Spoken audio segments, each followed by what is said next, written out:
Block 1. The rain pounded against the windshield as I clutched the steering wheel, my knuckles white with tension.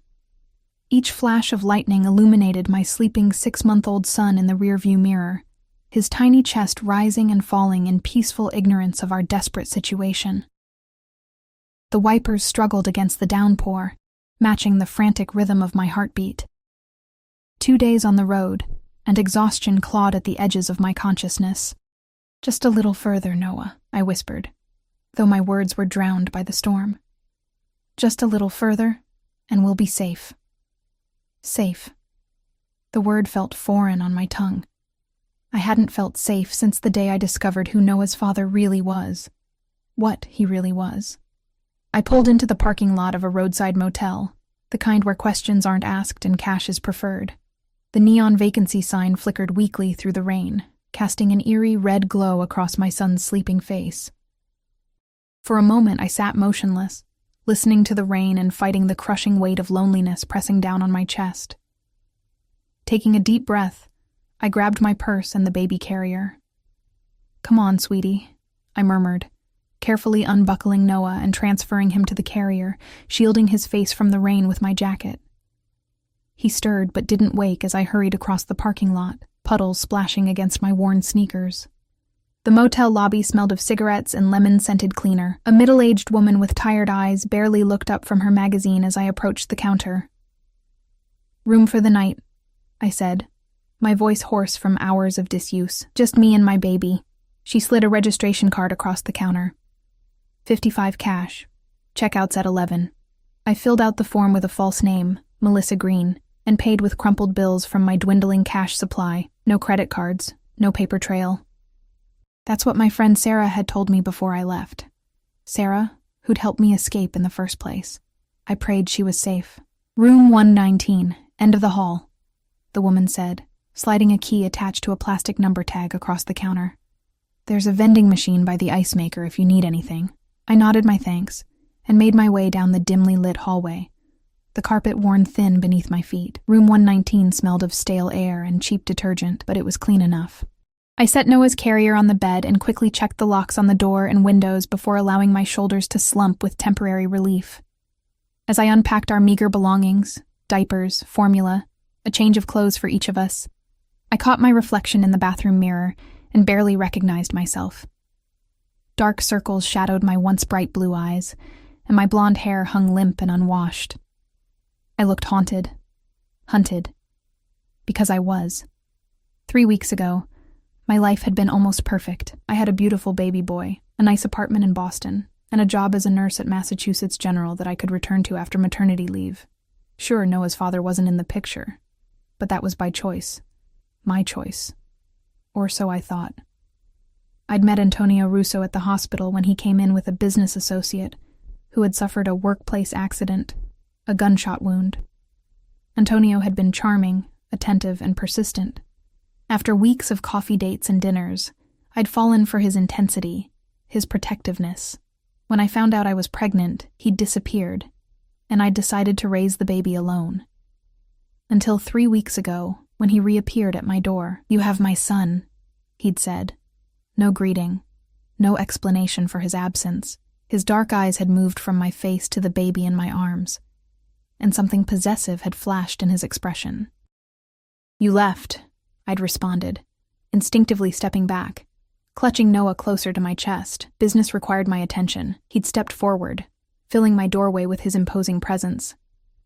The expensive suit, the gold watch, the subtle scent of his cologne, all of it screamed power and money. I wasn't aware of the child until recently. His name is Noah. A strong name. Antonio had reached out, his fingers brushing against Noah's cheek. "He has my eyes," and he did. Noah had inherited his father's deep brown eyes, so dark they were almost black. "What do you want, Antonio?" I'd asked, though part of me already knew. The way he looked at Noah, like he was claiming him, cataloging his features for familiar traces of himself. "I want what's mine, Emma." His eyes had hardened then, all pretense of charm vanishing. "You and the boy. You're coming with me. I don't belong to you." The words had come out stronger than I felt. His laugh had been soft, dangerous. Everything in this city belongs to me, Emma, including you and my son. The sooner you accept that, the easier things will be. That night, after he'd left with a promise to return the next day, I'd received a call from Sarah, a fellow nurse and the only person who knew about Antonio. "Emma, you need to run," she'd whispered urgently. "Antonio Russo isn't just some businessman. He's the head of the Russo crime family. They control half the city. Drugs, gambling, extortion. They're into everything. The man I've been seeing works for the DA's office. He says they've been trying to build a case against the Russos for years, but witnesses keep disappearing." My blood had turned to ice. "What are you saying, Sarah?" "I'm saying the father of your child is one of the most dangerous men in Boston, and if he's decided he wants you and Noah, he won't stop until he has you." I'd packed a bag that night, withdrawn as much cash as I could from my savings, and left before dawn with Noah. Now, 3 weeks later, I was still running.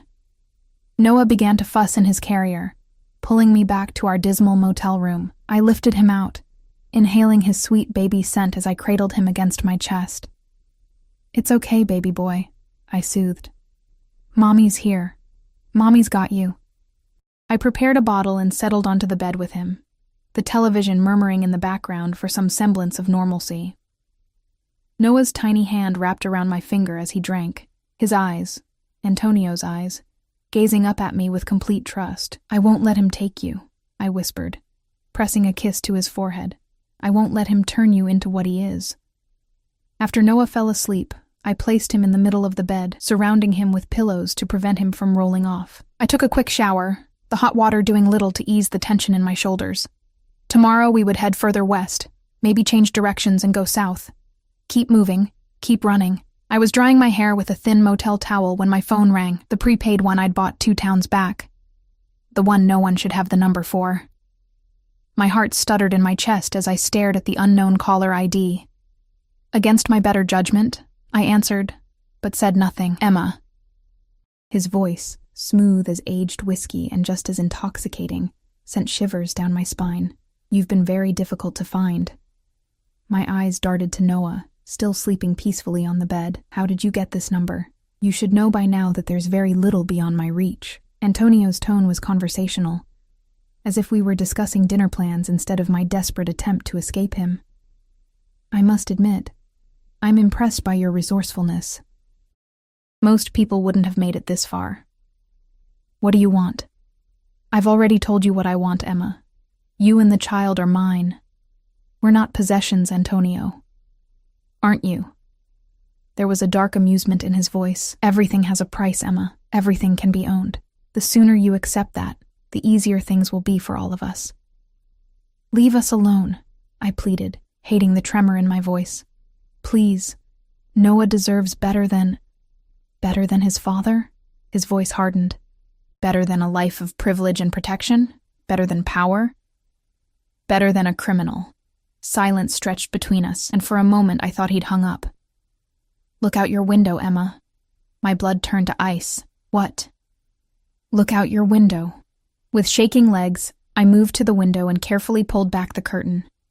In the still pouring rain, a black SUV with tinted windows idled in the parking lot, its headlights cutting through the darkness. "How? Did you really think you could hide from me?" The question was soft, almost gentle. "You're exactly 1,247 miles from Boston, staying in a rundown motel under the name Melissa Green. You're wearing those faded jeans you like so much, and that gray sweatshirt you bought at a gas station 2 days ago. Noah is sleeping. He had formula 30 minutes ago, and will probably wake for another feeding around 2 a.m. Tears blurred my vision as the full impact of his words hit me. He'd been tracking us the whole time. "You have 2 options, Emma," Antonio continued. "You can come out to the car willingly, or my men can come in and get you. Either way, you and Noah will be coming with me. And if I call the police?" His laugh was cold. "The local sheriff owes me a favor. Who do you think told me which room you were in?" Defeat crashed over me like a wave, threatening to pull me under. I looked at Noah, so innocent, so vulnerable. What kind of life could I give him on the run? Always looking over our shoulders, never staying in one place long enough to build a home, and Antonio would never stop hunting us. "I'll give you 5 minutes to gather your things," he said. "Don't make me come in after you, Emma. You won't like the consequences." The line went dead. I stood frozen by the window, watching as the driver's door of the SUV opened and a tall figure stepped out, opening an umbrella before moving to the rear passenger door. Even from this distance, I recognized the commanding posture, the confident stride. Antonio had found us. With trembling hands, I gathered our belongings, tears streaming down my face as I packed Noah's things. When I lifted him, he stirred but didn't wake, nestling against my shoulder with complete trust. "I'm so sorry, baby boy," I whispered, clutching him close. "I tried. God knows I tried."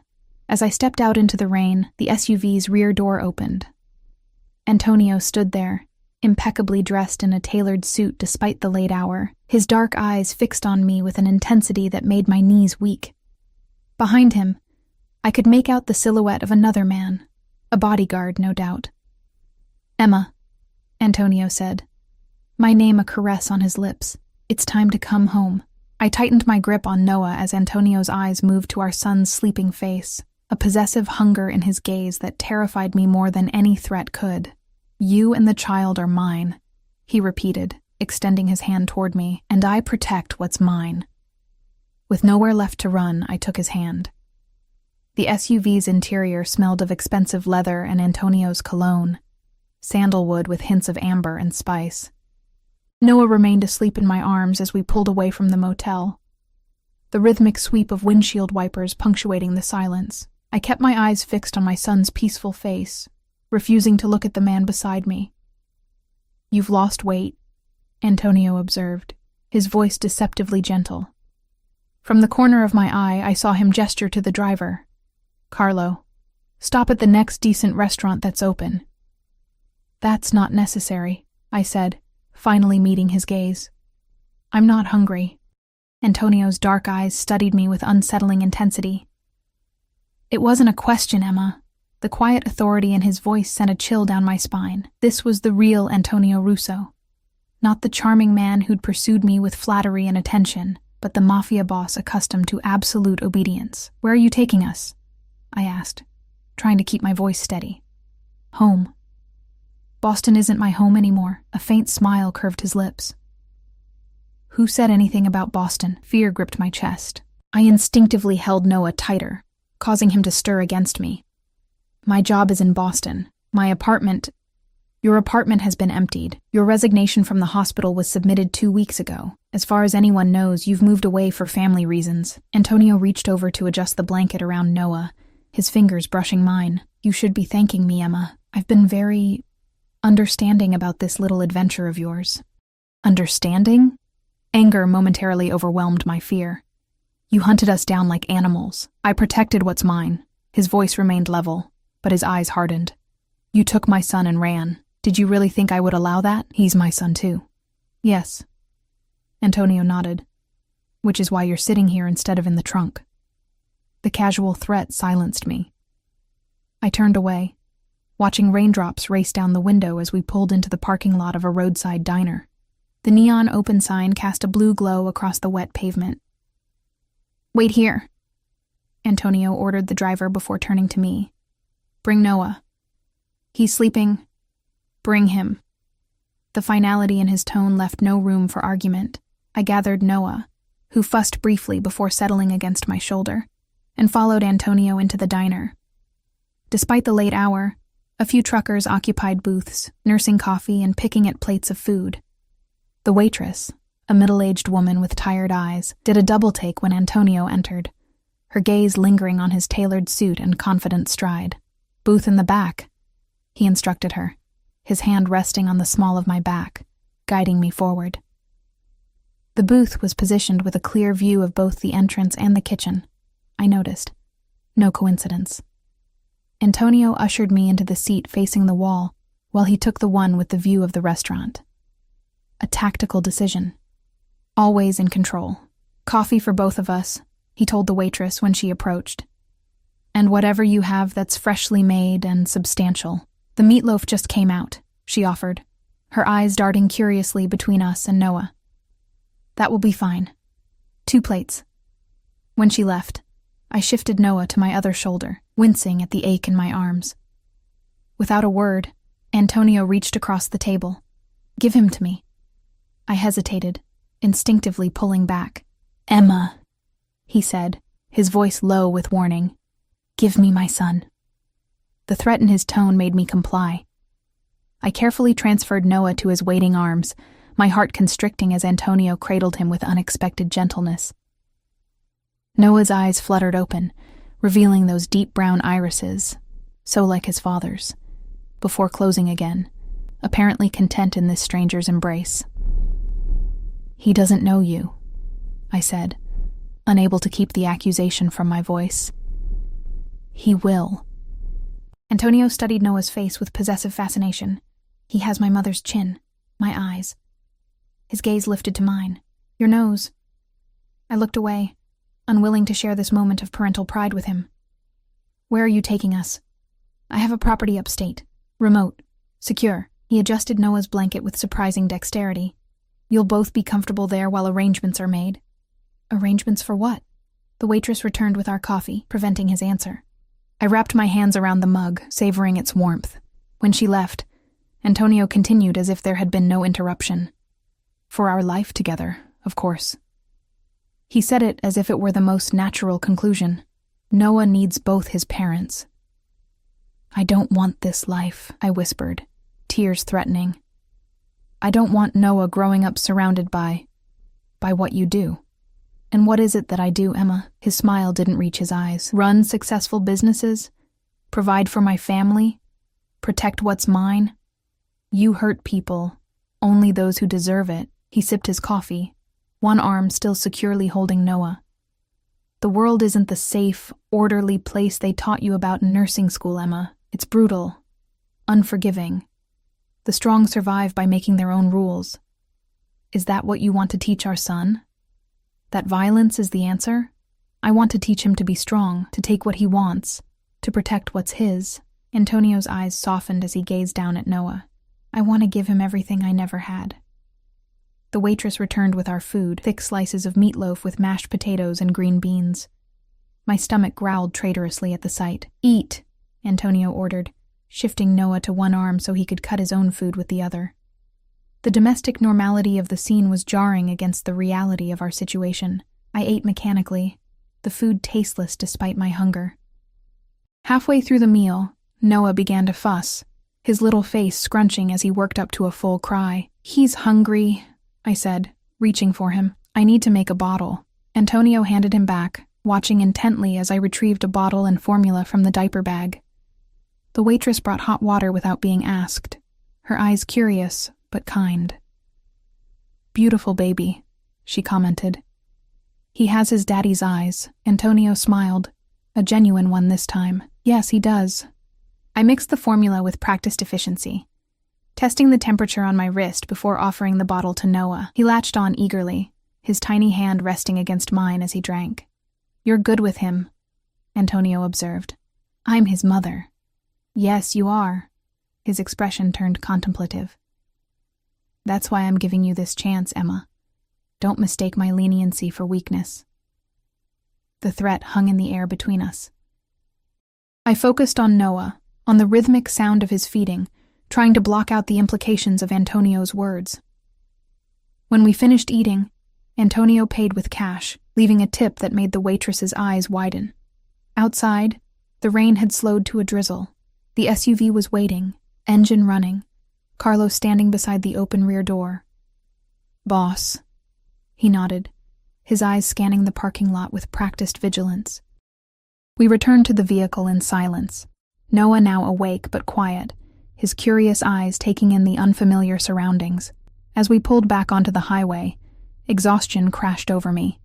I fought to keep my eyes open, terrified of what might happen if I surrendered to sleep. "Rest," Antonio said, noticing my struggle. "We have several hours of driving ahead." "I'm fine." He sighed, the sound surprisingly human. "Your stubbornness was charming when we met. Now it's becoming tiresome. Sleep, Emma." If I wanted to harm you or take Noah from you, I would have done so already.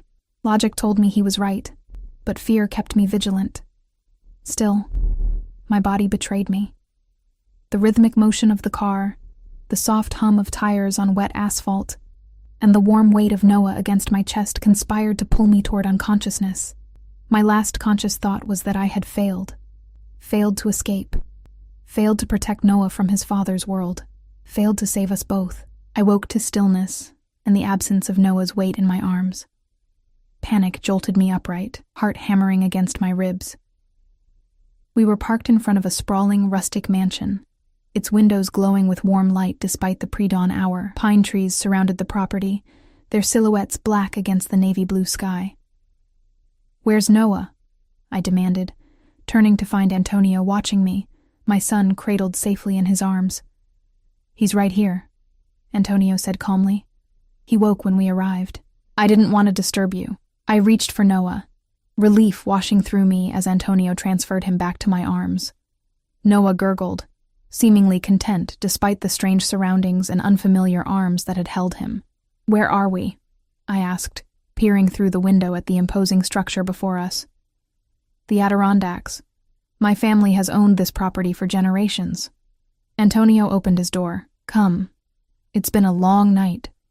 The air was crisp and pine-scented when I stepped out, so different from Boston's city streets or the exhaust-filled highway we'd traveled. Stars glittered overhead, more than I'd ever seen, their light dimming as the eastern horizon began to lighten with approaching dawn.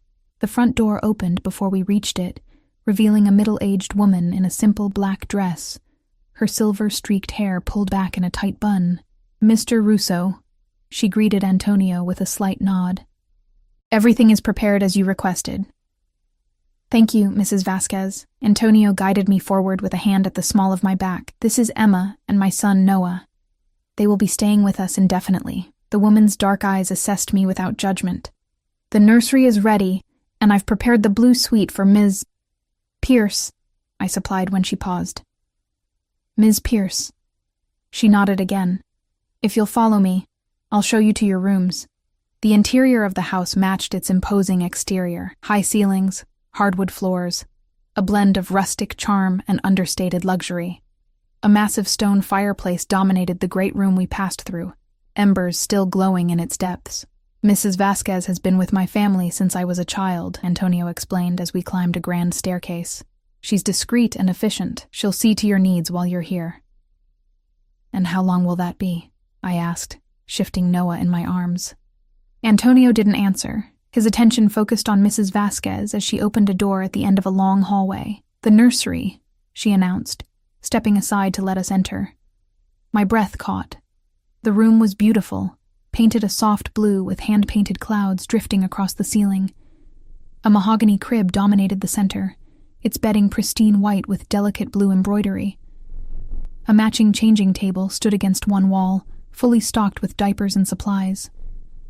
A rocking chair by the window overlooked the forested grounds. Everything was perfect, as if designed specifically for Noah. "When did you—" I couldn't finish the question, overwhelmed by the implications. "I began preparations the day I learned of my son's existence," Antonio said, watching my reaction with those penetrating dark eyes. "Before your impulsive departure." The reminder of our situation, that this wasn't a homecoming but a capture, tempered my appreciation of the beautiful room. Noah, oblivious to the tension, yawned widely in my arms. "He's tired," I murmured, moving to the changing table to prepare him for sleep. The familiarity of the routine, changing his diaper, slipping him into fresh clothes, provided a momentary comfort in this strange new reality. Antonio watched every movement, his expression unreadable. When I placed Noah in the crib, he stepped closer, his shoulder brushing mine as we both gazed down at our son. "He's perfect," Antonio said softly, reaching down to stroke Noah's cheek with one finger. "Perfect in mine." The possessiveness in his voice sent a shiver down my spine. "Not ours, mine." "Your suite connects to the nursery," Mrs. Vasquez said from the doorway. "Would you like to see it now?" I nodded, reluctant to leave Noah but desperate for a moment alone to gather my thoughts. The blue suite, as she called it, was equally impressive. A spacious bedroom with a king-sized four-poster bed, an ensuite bathroom with a clawfoot tub, and a small sitting area by a window overlooking the forest. "Your things will be delivered tomorrow," Antonio said, following us into the room. In the meantime, Mrs. Vasquez has provided essentials in the dresser and bathroom. My things. I turned to face him. How? As I said, your apartment has been emptied. His tone was matter-of-fact, as if discussing the weather rather than the systematic dismantling of my life.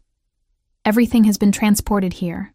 Books, clothes, photographs, even that ridiculous stuffed penguin you keep on your bed. The casual mention of Mr. Waddles, a childhood toy I'd never been able to part with, made my blood run cold. He hadn't just tracked us down, he'd been watching me, studying me. Long before I fled. Why are you doing this? I asked, my voice barely above a whisper. Antonio dismissed Mrs. Vasquez with a nod before answering. When the door closed behind her, he stepped closer, into my personal space, forcing me to tilt my head back to maintain eye contact. Because you're mine, Emma. You and Noah. You became mine the moment you carried my child. His voice was soft but implacable. I protect what's mine. I provide for what's mine, and I don't let anyone take what's mine. I'm not a possession. Aren't you? His hand came up to cup my cheek, the touch deceptively gentle. Everything has a price, Emma. Everyone can be owned. The only question is who holds the deed.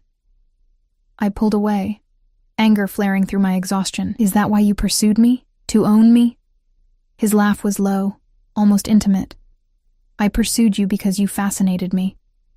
A nurse who stood up to me when I tried to bully information about my associate from her.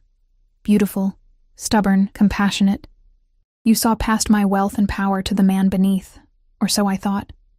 I didn't know who you really were, didn't you? His eyes narrowed. On some level you must have sensed it. The danger, the power. It's what attracted you to me, whether you admit it or not. I turned away from Antonio, unable to bear the intensity of his gaze or the uncomfortable truth in his words. Had I sensed something dangerous about him from the beginning? Had that been part of his appeal? You should rest, he said, his tone softening. It's been a long night, and Noah will be awake again soon. Will you lock me in? I asked bitterly, still facing the window. That won't be necessary. The confidence in his voice was more effective than any lock. There's nowhere to go, Emma. We're miles from the nearest town and my men patrol the grounds. Besides, he moved closer, his breath warm against my ear. You won't leave without Noah, and Noah isn't going anywhere. His certainty terrified me because he was right. I couldn't, leave without my son. Get some sleep, Antonio continued, stepping back. We'll talk more when you're rested. The door closed softly behind him. I remained still, listening to his footsteps fade down the hallway, before collapsing onto the edge of the bed. Tears I'd been holding back spilled freely now. Hot and bitter, I buried my face in my hands, shoulders shaking with silent sobs. How had my life come to this, trapped in a remote mansion with a man who believed he owned me, who had systematically dismantled my life in Boston, who spoke of protection and provision while threatening me in the same breath. Exhaustion eventually overwhelmed my despair. I checked on Noah one last time, still sleeping peacefully in his luxurious new crib, before returning to my room. I didn't bother changing out of my clothes, simply kicking off my shoes before crawling under the plush duvet. Despite my determination to stay alert, to plan some means of escape, sleep claimed me almost instantly. I woke to sunlight streaming through the windows, and the sound of Noah's babbling through the nursery door. Disoriented, I sat up, momentarily confused by the unfamiliar surroundings before the previous night's events came rushing back. Antonio, the SUV, the long drive north. I hurried to the connecting door, pushing it open to find Mrs. Vasquez changing Noah's diaper while speaking to him in soft Spanish. She looked up at my entrance, her expression neutral. Good morning, Ms. Pierce. I hope you slept well. Where's Antonio? I asked, moving to Noah's side. He smiled up at me, kicking his legs in recognition, and some of the tension eased from my shoulders. Mr. Russo had business to attend to. He left shortly after sunrise but said he would return this evening. Mrs. Vasquez efficiently fastened Noah's clean diaper. There's breakfast waiting downstairs when you're ready. Mr. Russo asked that I show you the grounds afterward. Show me my prison, I thought bitterly, but nodded. I'll feed Noah first. Of course. She stepped back, allowing me to lift Noah into my arms. The kitchen is fully stocked with his formula and baby food. Everything has been prepared according to the schedule you established. My skin crawled at the reminder of how thoroughly Antonio had studied our routines. Thank you, I managed, forcing politeness. It wasn't Mrs. Vasquez's fault that her employer was a controlling criminal. After feeding Noah and finding clothes for both of us in the dressers, everything new, everything my size, everything my style, we ventured downstairs. Mrs. Vasquez led us to a sunny breakfast nook where fresh fruit, pastries, and coffee awaited. Mr. Russo mentioned you prefer a light breakfast, she said, pouring coffee into a delicate china cup, but the chef can prepare anything you wish. This is fine, I said, settling Noah into a high chair that hadn't been there the night before. Everything prepared, everything anticipated. It was as impressive as it was disturbing. After breakfast, Mrs. Vasquez gave us a tour of the mansion, or at least the parts we were permitted to access, as she tactfully phrased it. The house was even larger than it had appeared, with multiple living areas, a formal dining room, a library filled with leather-bound books, and a sunroom overlooking a manicured garden. The east wing is Mr. Russo's private quarters, Mrs. Vasquez explained as we passed a closed door. He asks that you respect his privacy. As if I had any desire to venture into the lion's den. The grounds were equally impressive. Gardens gave way to manicured lawns, which in turn melted into the surrounding forest. A stone path led to a small lake, its surface glittering in the morning sun. It was beautiful, peaceful, and utterly isolated. As we walked back toward the house, I spotted two men in dark clothing at the edge of the property, their posture alert, their attention fixed on us. Security, Mrs. Vasquez said, following my gaze. They're here for your protection. Is that what Antonio told them? I asked before I could stop myself. Mrs. Vasquez's expression remained impassive. Mr. Russo has enemies, Ms. Pierce. The security is necessary. I said nothing more, but as we continued our tour, I noted the positions of the security cameras mounted discreetly around the property, the patterns of the guards' movements, the carefully controlled access points. This wasn't just a home, it was a fortress, and I was its newest prisoner. The day passed slowly. I spent most of it in the nursery or garden with Noah, trying to maintain our normal routine despite the extraordinary circumstances. Mrs. Vasquez kept a respectful distance, but was always nearby, ready to provide anything we needed. By late afternoon, Noah was cranky from the disruption to his schedule. I paced the nursery with him, singing softly, trying to soothe him to sleep. The sound of tires on gravel drifted through the open window, Antonio returning, I assumed. Sure enough, less than 10 minutes later, a soft knock came at the nursery door. Antonio entered without waiting for a response, his suit replaced by dark jeans and a charcoal sweater that somehow made him look even more imposing. "How is he?" he asked, moving to stand beside us. "Overtired," I replied, continuing to pace. "It's been a long day for him, for both of you." Antonio's eyes assessed me with that penetrating gaze. "Mrs. Vasquez says you barely ate lunch." I wasn't hungry. "You need to take care of yourself, Emma." His tone held a note of warning. "I won't have you neglecting your health." "I'm fine," I insisted, turning away to place Noah, finally drifting off into his crib. Antonio watched me, his expression unreadable. When Noah was settled, he gestured toward the door. "Join me for dinner." It wasn't a request. I followed him downstairs to the formal dining room, where the table had been set for two with fine china and crystal. A bottle of red wine was already open, breathing beside Antonio's place setting. "Sit," he said, pulling out a chair for me. The meal was brought out by a man I hadn't seen before. A chef, I presumed, given his attire. Each course was exquisitely prepared, the presentation worthy of a fine restaurant. I ate mechanically, barely tasting the food despite its obvious quality. Antonio watched me throughout the meal, making occasional comments about the house, the surrounding area, asking if Noah had everything he needed. The banality of the conversation was surreal given our circumstances. "Why am I here?" I finally asked as dessert was served, a delicate chocolate soufflé that would have delighted me under different circumstances. Antonio took a sip of wine before answering. "I told you. You and Noah belong with me, but why?" I pressed, You disappeared when I told you I was pregnant.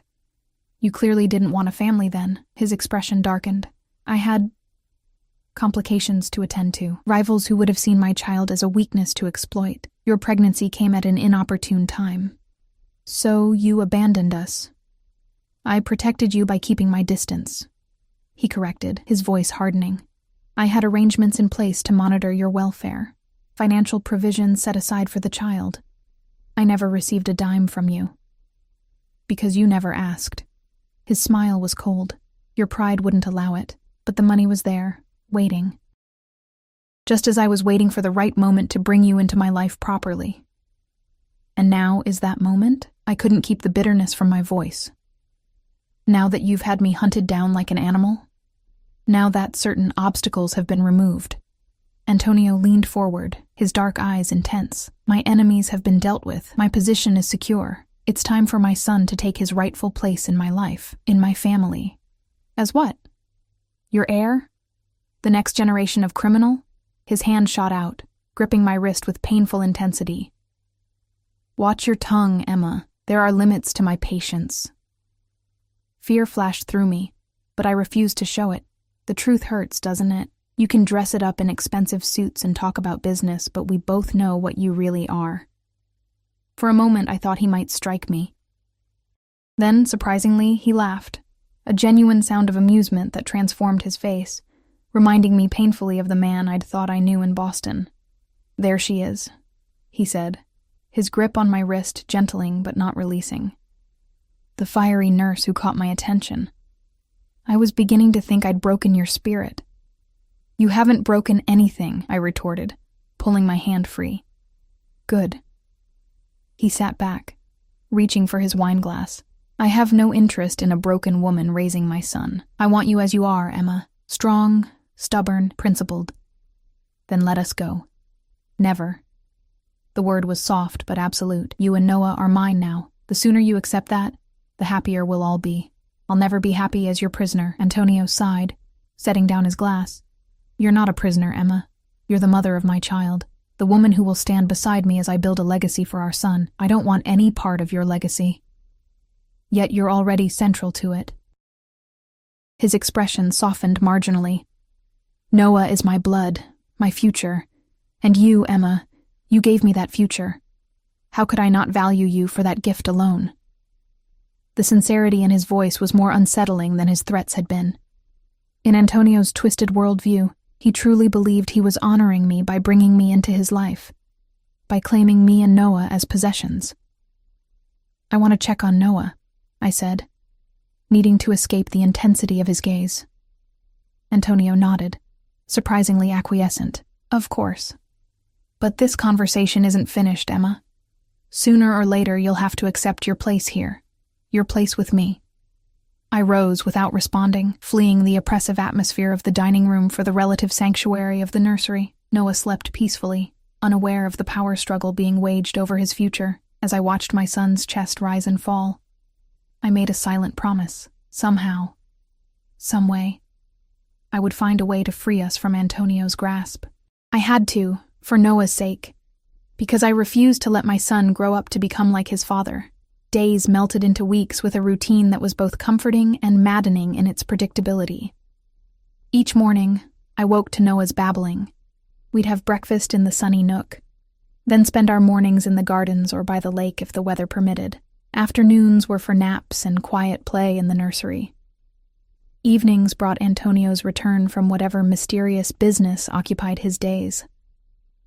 He insisted we dine together every night, Noah in a high chair between us like some parody of a normal family. After dinner, Antonio would spend time with Noah, watching with possessive pride as our son grew more active, more aware. I was always present during these interactions, hovering protectively, though Antonio never gave me reason to fear for Noah's physical safety. It was his soul I feared for, the influence Antonio's presence would have on my innocent child. 3 weeks into our captivity, for despite the luxury surrounding us, that's what it was, I began to notice subtle changes in Antonio's behavior. He lingered longer at dinner, asking questions about my day, sharing carefully edited stories from his childhood. Sometimes, when he thought I wasn't looking, I caught him watching me with an expression I couldn't quite decipher. It wasn't just possession in his eyes anymore. There was something else, something that made my heart race in a way that had nothing to do with fear. The 4th week brought rain, confining us to the house. By the 3rd day of downpours, I was desperate for distraction. After putting Noah down for his afternoon nap, I wandered to the library, hoping to lose myself in a book. I was surprised to find Antonio there, jacket discarded, sleeves rolled up, focused on papers spread across an antique desk. "Sorry," I said, turning to leave. "I didn't know you were home." "Stay," he said, looking up. Something in his expression, a weariness I hadn't seen before, made me pause. "Please," he added, the word awkward on his lips, as if he rarely used it. Hesitantly, I moved to the bookshelves, scanning titles while acutely aware of his presence behind me. "You can take any book you like," he said, his voice softer than usual. "They're not just for show." I selected a novel at random, then turned to face him. "Why aren't you at wherever you go during the day?" A slight smile curved his lips. "Careful, Emma. That almost sounded like interest in my activities." "Just curious why you're disrupting the routine." "The rain." He gestured toward the windows where water streamed down the glass. "Makes certain meetings difficult." I moved to a chair by the fireplace, opening my book without really seeing the words. After a moment, Antonio returned to his papers, the scratch of his pen the only sound beyond the rain and crackling fire. The silence should have been tense, uncomfortable. Instead, it felt almost peaceful. I found myself watching him over the edge of my book, studying the way his brow furrowed in concentration, the strong line of his jaw, the confident movements of his hands. "You're staring," he observed without looking up. "I'm trying to understand you," I admitted. Now he did look up, dark eyes meeting mine across the room. "What is there to understand? How you can be two people at once? The man who kidnapped me and my son, who threatens and controls us, and the man who reads to Noah with such gentleness, who asks about my day as if he actually cares." Antonio set down his pen, leaning back in his chair. "They're not different men, Emma, just different sides of the same one." "The criminal and the father?" I expected anger at the provocation, but he merely shrugged. "If those are the labels you prefer, what labels would you use? Protector? Provider?" His eyes held mine. "Man." The simplicity of the answer struck me speechless. Antonio used the moment to rise from his desk and cross to the drinks cabinet, pouring amber liquid into 2 crystal tumblers. "Here," he said, offering me one. "I don't want—" "It's just scotch, Emma, not poison." A hint of amusement colored his voice. "Though I understand why you might confuse the two when it comes from my hand." I accepted the glass but didn't drink, watching as he settled into the chair opposite mine. The firelight played across his features, softening the hard angles of his face. "Why me?" I asked suddenly. "Of all the women you could have claimed, why choose a nurse with no connections, no money, nothing to offer your business?" Antonio studied his scotch, turning the glass to catch the light. "Perhaps that's precisely why. You wanted nothing from me but myself. I didn't know who yourself really was. Didn't you?" His gaze lifted to mine. "I never lied about who I was, Emma. You chose not to see certain aspects of my life, but they were always there, just beneath the surface." There was truth in his words that I didn't want to acknowledge. I had ignored the warning signs, the mysterious business associates, the way people deferred to him in restaurants, the vague explanations about his work. "You fascinated me," Antonio continued, his voice thoughtful. "So different from the women in my world. Strong, independent, compassionate." He took a sip of his scotch, "and beautiful, though you've never seemed aware of it." Heat rose to my cheeks, unwelcome but undeniable. "Don't," I whispered. "Don't what? Speak the truth?" He leaned forward, elbows on knees, his intense gaze holding mine. "You can hate what I am, Emma. You can hate what I've done. But don't lie to yourself about what exists between us. Stockholm Syndrome?" He laughed, the sound rich and genuine. Always so quick with that sharp tongue. "No, not Stockholm Syndrome. This predates your involuntary stay here." I finally took a sip of the scotch, welcoming its burn. There is no us, Antonio. There's you, imposing your will, and me, with no choice but to endure it. Is that really how you see our situation? No choice but to endure? He set his glass down with deliberate care. You have choices, Emma. You've always had choices. Like what? Leaving my son behind? Running into the wilderness with no money, no phone, no way to escape your men? Anger rose in my throat. Those aren't choices. They're impossible scenarios you've engineered to trap me here. Antonio's expression darkened. I brought you here because you took my son and ran. Because you denied me my right as his father. You forfeited that right when you disappeared. I explained why.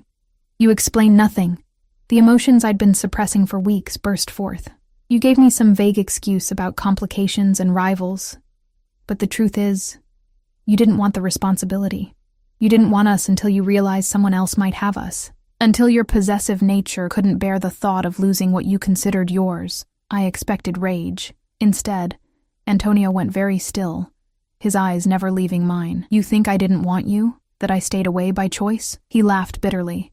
I had Salvatore Moretti's men hunting for me, Emma, the same man who'd already killed my brother for encroaching on his territory. If he'd learned about you, about Noah, you'd both be dead. The raw pain in his voice silenced me. I kept my distance to keep you safe, he continued, his voice low and intense. I had men watching your apartment, your hospital.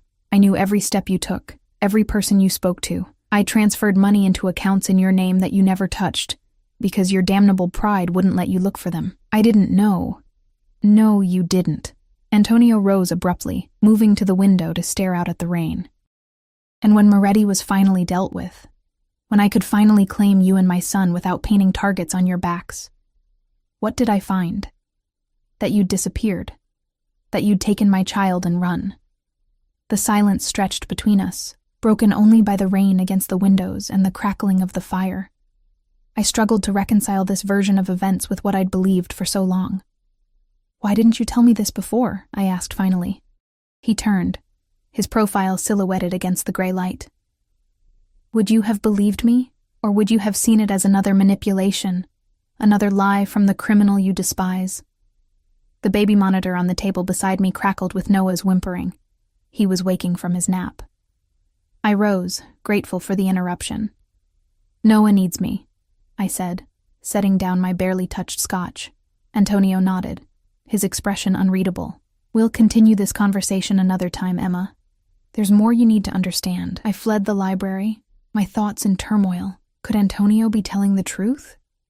Had he really stayed away to protect us, or was this just another manipulation, designed to earn my sympathy, my compliance? Noah's fussing escalated to full cries by the time I reached the nursery. I lifted him from the crib, inhaling his sweet baby scent as I held him close. It's okay, sweet boy, I murmured, swaying gently. Mommy's here. As I changed his diaper and prepared a bottle, my mind raced. If Antonio had been telling the truth, if he had stayed away to protect us from this Moretti person, then my flight with Noah must have seemed like the ultimate betrayal. No wonder he'd been so determined to find us, so possessive once he had. But that didn't excuse keeping us here against our will, I reminded myself. Understanding his motives didn't justify his actions. Noah settled in my arms, his little hand resting against the bottle as he drank. His eyes, Antonio's eyes, gazed up at me with complete trust. In that moment, the weight of my responsibility to him felt crushing. What was the right path forward? To continue resisting Antonio, maintaining the hostility between us, or to find some way to coexist, to create a semblance of stability for Noah's sake? That evening, Antonio didn't return for dinner. Mrs. Vasquez informed me he had been called away on urgent business and wasn't expected back until the following day. I felt an unexpected twinge of something at his absence. Not disappointment, surely. Relief, perhaps. Or concern about what urgent business might entail for a man in his position. I ate alone in the breakfast nook rather than the formal dining room, Noah babbling happily in his high chair beside me. After putting him to bed, I returned to the library, drawn by some impulse I couldn't quite name. Antonio's papers were gone from the desk, the surface now bare except for a small leather-bound book. Curious, I picked it up. A journal, its pages filled with neat, masculine handwriting. The first entry was dated shortly after I'd told Antonio I was pregnant. I knew I should put it down, that reading it was an invasion of privacy. But the glimpse of my name on the page compelled me to continue. Emma is pregnant. My child grows inside her. The timing couldn't be worse with Moretti closing in, but I find myself affected by the news in ways I hadn't anticipated. I've arranged for additional security on her apartment, her workplace. She doesn't know, of course, wouldn't accept it if she did. That independence, that fire, is what drew me to her in the first place. I turned the page, heart racing. Had to leave Boston today. Moretti's men were seen near the hospital. Too close to Emma. Can't risk their discovering her connection to me. Carlo will maintain surveillance. Monthly reports only, to minimize any trail leading back to her. The distance is difficult. More so than I expected. I sank into a chair, continuing to read as Antonio chronicled the months of my pregnancy and Noah's early life, all from a distance, through the reports of his men. The entries were sparse, factual. Yet between the lines I sensed a longing, a frustration that matched my own during those months when I believed he had simply abandoned us. The final entry was dated just before he had appeared at my apartment door. Moretti is dead. His organization dismantled. The threat is eliminated. Tomorrow I claim what's mine, my son, Emma. They will finally take their rightful place in my life, my family. Nothing will separate us again. I closed the journal, my hands trembling. If these entries were genuine and the raw emotion in them suggested they were, then Antonio had never abandoned us. He had been watching, waiting, protecting us from afar. It changed everything and nothing. Because regardless of his reasons, he had still taken us by force, still kept us here against our will, still viewed us as possessions rather than people with our own choices, our own lives, didn't he? I replaced the journal exactly where I'd found it and left the library, my mind churning with conflicting emotions. Sleep eluded me that night. I kept replaying Antonio's words, the pain in his voice when he spoke of staying away to protect us, the possessive certainty in his journal entry. Tomorrow I claim what's mine. By morning, exhaustion had settled into my bones, but clarity remained frustratingly out of reach. I went through the motions of our daily routine. Breakfast with Noah, morning playtime, lunch, all while wrestling with the implications of what I'd learned. Antonio returned shortly after noon, earlier than expected. I was in the garden with Noah, watching as he crawled energetically across a blanket I'd spread on the grass, when the sound of tires on gravel announced his arrival. Minutes later, he appeared on the garden path, still in his suit but with tie loosened, jacket slung over one shoulder. "You're back early," I said, unable to read his expression as he approached. The matter was resolved more quickly than anticipated. His eyes moved to Noah, softening as our son pulled himself up on unsteady legs, using my arm for balance. "He's getting stronger. He's trying to walk. Won't be long now." Antonio set his jacket aside and lowered himself to the blanket, his movements graceful despite the formality of his attire. Noah immediately abandoned my arm in favor of his father's, babbling excitedly as he gripped Antonio's outstretched hands. "That's it, Piccolo Leone," Antonio encouraged, his voice gentler than I'd ever heard it. "You're almost there. Little lion." The endearment made my heart twist unexpectedly. Noah took one wobbly step, then another, his face a picture of concentration. When he finally collapsed into Antonio's waiting arms, his delighted giggle was matched by Antonio's deep laugh. "Did you see that?" Antonio looked up at me, genuine joy lighting his features. He nearly had it. I saw. I couldn't help but smile at Noah's achievement, even as I noted the strange intimacy of sharing this moment with Antonio, like actual parents, not captor and captive. "He has your determination," Antonio said, settling Noah on his lap. "Stubborn, just like his mother. Let's hope that's all he inherits from me." Antonio's expression sobered. "There are worse qualities he could inherit than your compassion, your integrity, or your ruthlessness, your belief that people are possessions to be owned." I regretted the words as soon as they left my mouth, expecting anger. Instead, Antonio sighed, a weary sound that seemed to carry the weight of our entire complicated situation. "We need to talk, Emma, properly, without interruptions." He glanced at his watch. "Tonight, after Noah is asleep, there are things you need to understand about me, about my world." I hesitated, then nodded. "All right."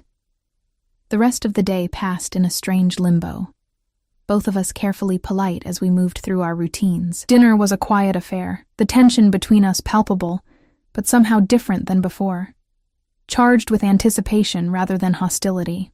After Noah was settled for the night, I found Antonio in the library again, this time with a fire blazing despite the mild evening. 2 glasses of scotch waited on the small table between the leather chairs. "Sit, please," he said, gesturing to the chair opposite his. I sat, accepting the scotch he offered more from a need for something to hold than any desire for alcohol. "I read your journal," I confessed abruptly, needing to clear the air. "Yesterday, when you were gone. It was on the desk and I know." Antonio's expression remained neutral. "I left it there for you to find." "You... what?" A slight smile curved his lips. "There are some things I find difficult to express directly, Emma. The journal offered a perspective I thought you should have. So it was all true? About Moretti? About staying away to protect us?" "Every word."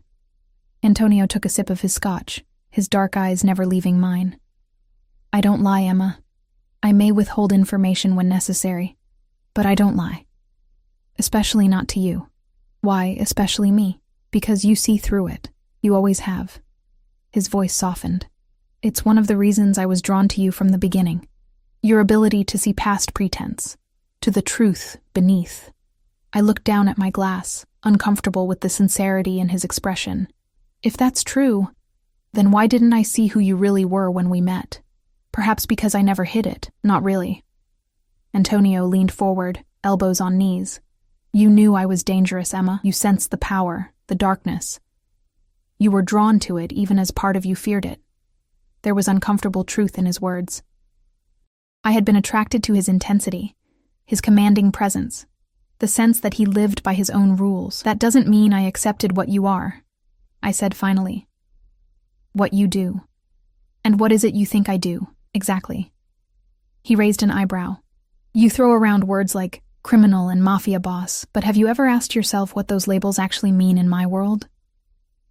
"I know enough. Drugs, gambling, extortion." "Business," Antonio interrupted. "Territory, protection. You see only the surface, Emma, the way the law defines these things. Black and white, legal and illegal. But the world isn't so simple. Hurting people is wrong. That's pretty simple." "Is it?" He set his glass down. "The man who embezzles millions, destroys pensions, ruins lives, but does it all within the law, is he better than the man who breaks legs to protect his territory? The politician who takes bribes to allow corporations to poison neighborhoods, is he better than the criminal who enforces his own justice when the law fails? That's a false equivalence, is it?" Antonio's expression hardened. "My father was a fisherman in Sicily. Honest work, breaking his back every day to feed his family. When a storm destroyed his boat, he went to the bank for a loan. They refused. No collateral, they said, so he went to Don Castellano instead." I remained silent, sensing this story was important. The Don gave him the money. No papers, no interest, just a handshake, and the understanding that my father would remember the favor. Antonio's eyes grew distant with memory. "When I was 10, men came to our village. Not local men, Americans with connections to the government, with plans to build a resort that would destroy the fishing grounds. The mayor was paid to look the other way. The police were paid to ignore complaints. What happened?" "The dawn happened." A cold smile touched Antonio's lips. 3 men left the village in body bags. The resort was never built. The fishing grounds remained untouched. Was that criminal? By the law, yes. By the standards of our community? It was justice when no one else would provide it. I struggled to formulate a response that didn't sound naive or judgmental. That doesn't justify everything you do. No, it doesn't. Antonio surprised me with his agreement. There are aspects of my business that even I find distasteful. Necessary, but distasteful. Then why continue? Because someone will always fill the void, Emma. Better me, with my code, my limits, than someone without them. He reached for his scotch again, and because it's what I know, what I was raised to be. And Noah? Is that what you want for him too? The question hung in the air between us. Antonio took his time answering, swirling the amber liquid in his glass. What I want for Noah is choice, he said finally. The choice I never had. I want him educated, cultured, prepared to take over my legitimate businesses if he wishes, or to forge his own path entirely. Legitimate businesses? Antonio's smile was wry. You think all my income comes from illegal activities? I own real estate throughout the Northeast. Construction companies, import, export firms, all perfectly legal, all profitable. Then why risk the rest, if you have legitimate options? Because power doesn't come from writing rental agreements, Emma. Protection, true protection, comes from being feared. His voice hardened. And my family will always be protected. The intensity in his tone sent a shiver down my spine. For all his talk of codes and limits, Antonio was still a dangerous man. A man who had killed, who had ordered others killed, who lived by his own brutal version of justice. I can't accept that, I said softly. I can't raise Noah in this world, Antonio. I can't pretend that what you do is just another business, another lifestyle choice. I'm not asking you to. He set his glass down and leaned forward, his expression more earnest than I'd ever seen it. I'm asking you to see the whole of me, Emma. The man who would kill to protect his family, and the man who reads bedtime stories to his son. The man who breaks the law, and the man who holds himself to a higher standard than any legal code. And if I can't, if I can never accept those parts of you, then we'll reach an accommodation. His tone was matter-of-fact. I won't force you to love me, Emma. But Noah is my son, and you are his mother. We're bound together by him, whether you accept me or not, so we remain your prisoners. Antonio sighed, rubbing a hand over his face, a rare gesture of frustration. Is that truly how you see yourself? As a prisoner? What would you call someone kept against their will? And if the gates were open, his eyes locked with mine, if I told you that you could leave tomorrow, walk away, what would you do? The question caught me off guard. I'd take Noah and go. Where? His voice was gentle but persistent. Back to Boston, where your job has been filled. To your apartment, which no longer exists. To your bank accounts, which are empty because you withdrew everything before running. To your friends, who believe you've moved away for family reasons. Each question was a blow, systematically dismantling the life I'd imagined returning to. I'd find somewhere new, I insisted. Start over. Alone? With no support, no resources, constantly looking over your shoulder for my men, or worse, my enemies who might use you and Noah to get to me. Antonio shook his head. That's not freedom, Emma. That's just a different kind of prison. I stood abruptly, unable to bear the logic of his arguments. I need some air. To my surprise, Antonio didn't try to stop me. The terrace is pleasant this time of night. I left the library without responding, making my way through the silent house to the stone terrace that overlooked the garden. The night air was cool, scented with pine and earth. Stars glittered overhead, more than I'd ever seen in Boston. Leaning against the stone balustrade, I tried to sort through my tumultuous thoughts. Antonio had dismantled every scenario in which I could escape with Noah. He'd destroyed my old life, ensuring I had nowhere to return to, no support system to fall back on. Yet he claimed he would let me leave if I chose to. Was it another manipulation, or was he genuinely offering a choice, confident that I would reach the same conclusion he had, that staying was the only viable option? I heard his footsteps behind me but didn't turn. He came to stand beside me, leaving a respectful distance between us as he gazed up at the stars. I'm not a good man by conventional standards, Emma, he said quietly. I've done things that would horrify you. I'll likely do them again if circumstances require it. Why are you telling me this? Because I want your eyes open if you choose to stay. He turned to face me, his expression serious. No illusions, no false hopes about changing me or my world. And if I choose to go, then I'll provide for you and Noah a new identity, a house somewhere safe, money. His voice tightened. And I'll visit my son regularly, watch him grow, be part of his life in whatever capacity you'll allow. The offer stunned me. It was more than I'd dared hope for, yet less than what some part of me, a part I'd been denying, wanted. Why? I whispered. Why would you let us go after everything you've done to keep us here? Antonio was silent for a long moment. When he finally spoke, his voice was low, almost vulnerable. Because keeping you against your will is destroying what I most value in you. He turned to face me fully. Your spirit. Your fire. The woman who stood up to me that first day in the hospital. His hand came up slowly, giving me time to pull away. When I didn't, his fingers brushed my cheek with surprising gentleness. I want you by my side, Emma, not as a prisoner, but as a partner. Noah's mother. He hesitated, as if the word was foreign to him, my equal. The touch, the words, the unexpected vulnerability in his expression, all of it combined to create a moment of clarity I hadn't expected. Antonio was offering me a choice, a real choice, perhaps for the first time since he'd reappeared in my life, and in that moment, I realized my own truth.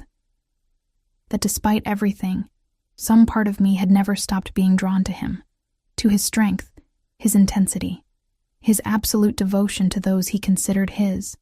I need time, I said finally, to think, to decide. Antonio nodded, his hand dropping away from my face. Take all the time you need. We're not going anywhere. As he turned to leave, I found myself reaching for his arm. Antonio. He paused, looking back at me. Thank you. For the truth. For the choice. Something like hope flickered in his dark eyes. Always, Emma. For you.